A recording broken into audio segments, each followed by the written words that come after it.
Okay, so I'm going to begin with the law of diminishing marginal returns, which is this first thing. Adding workers or any sort of input or variable costs increases output, and it will then level off and decrease due to the law of diminishing marginal returns because a fixed cost will, or a fixed quantity will end up limiting it, such as space in a factory for workers. So in the short run, there are both fixed costs and variable costs compared to long runs where there are only variable costs. And MPL is the marginal product of labor, and it undergoes sort of the same thing. And so explicit costs are money paid, but implicit costs are other economic factors such as time and potential money from other things. Economic profit includes total revenue minus all costs, including the costs of missed opportunities. And marginal cost is the change in total cost divided by the change in quantity. It's the additional cost for each variable. Average fixed cost is the fixed cost divided by the quantity. Average variable cost is variable divided by quantity. Average total is total divided by quantity. This graph right here depicts marginal cost, average total cost, average variable cost, and average fixed cost all on one graph. In a perfect competition, we have our price, which is both marginal revenue, demand, average revenue, and price all rolled into one from the market, which is what it's derived from. And then we have our marginal cost, and depending on where average total cost is, tells us whether in the short run we are making a profit, a loss, or no economic profit.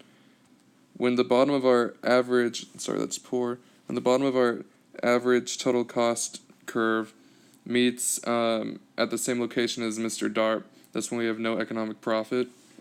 When it is below, that means we have made a profit, and when it is above, that means we have made a loss. Shifting it above. And the lowermost point of the average total cost always has to intersect the marginal cost line, because when the marginal cost is below the average total cost, it brings it down, and when the cost is above, it increases the cost. So profit is always maximized when our MC equals our MR right at this intersection point.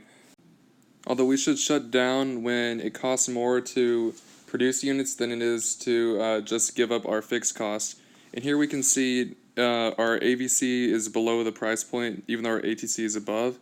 And we would lose the black if we continue to run, but we would lose the entire red shaded area if we were to shut down. So in this situation, you would not shut down, compared to an alternate situation in which here's our price, here's our marginal cost, and here's our ATC, and, let me draw that better.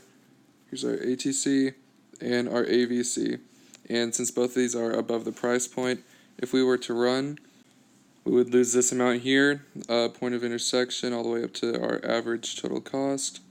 We would lose this much compared to if we shut down, where we would lose this much, which is our fixed cost value.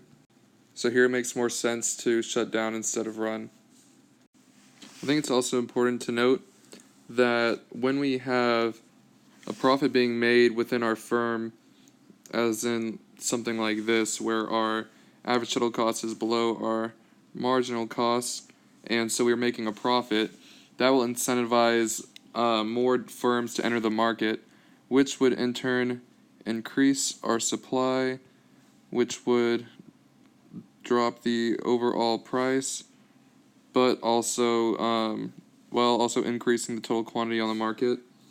But this would also end up lowering our Mr. DARP line, lowering our price point. And it could fluctuate below or above our point of no economic profit, but it's going to eventually settle here, where we will have no economic profit. Okay, and I finally want to go over per unit taxes and lump sum taxes. So per unit excise taxes apply to each variable cost, so they will increase, or if it's a subsidy, decrease the average variable cost, average total cost, and marginal cost.